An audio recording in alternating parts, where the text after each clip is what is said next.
भारी बारिश के कारण अस्थायी रूप से स्थगित की गई अमरनाथ यात्रा अब फिर से शुरू हो गई है। अधिकारियों ने बताया कि शनिवार को भारी बारिश के कारण एहतियात के तौर पर अमरनाथ यात्रा को दोनों मार्गों पर अस्थायी रूप से स्थगित कर दिया गया था, लेकिन अब इसे फिर से शुरू कर दिया गया है।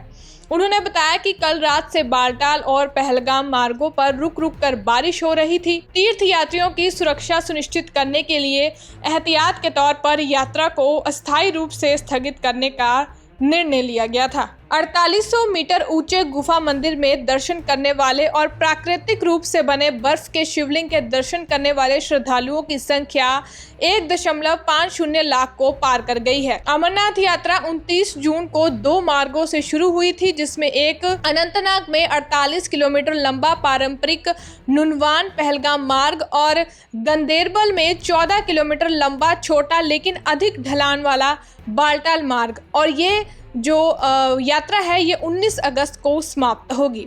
अब मौसम में सुधार हो गया है और यात्रा फिर से शुरू हो गई है। बालटाल से मीरा आफ्ताब की रिपोर्ट।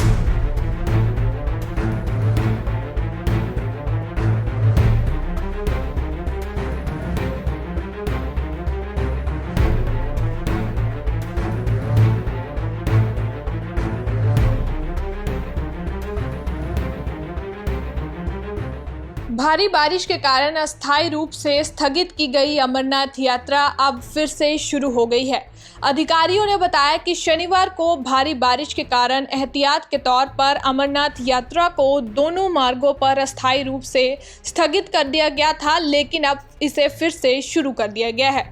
उन्होंने बताया कि कल रात से बालटाल और पहलगाम मार्गों पर रुक रुक कर बारिश हो रही थी। तीर्थ यात्रियों की सुरक्षा सुनिश्चित करने के लिए एहतियात के तौर पर यात्रा को अस्थायी रूप से स्थगित करने का निर्णय लिया गया था। 4800 मीटर ऊंचे गुफा मंदिर में दर्शन करने वाले और प्राकृतिक रूप से बने बर्फ के शिवलिंग के दर्शन करने वाले श्रद्धालुओं की संख्या 1.50 लाख को पार कर गई है। अमरनाथ यात्रा 29 जून को 2 मार्गों से शुरू हुई थी, जिसमें एक अनंतनाग में 48 किलोमीटर लंबा पारंपरिक नुनवान पहलगाम मार्ग और गंदेरबल में 14 किलोमीटर लंबा छोटा लेकिन अधिक ढलान वाला बालटाल मार्ग, और ये जो यात्रा है ये 19 अगस्त को समाप्त होगी।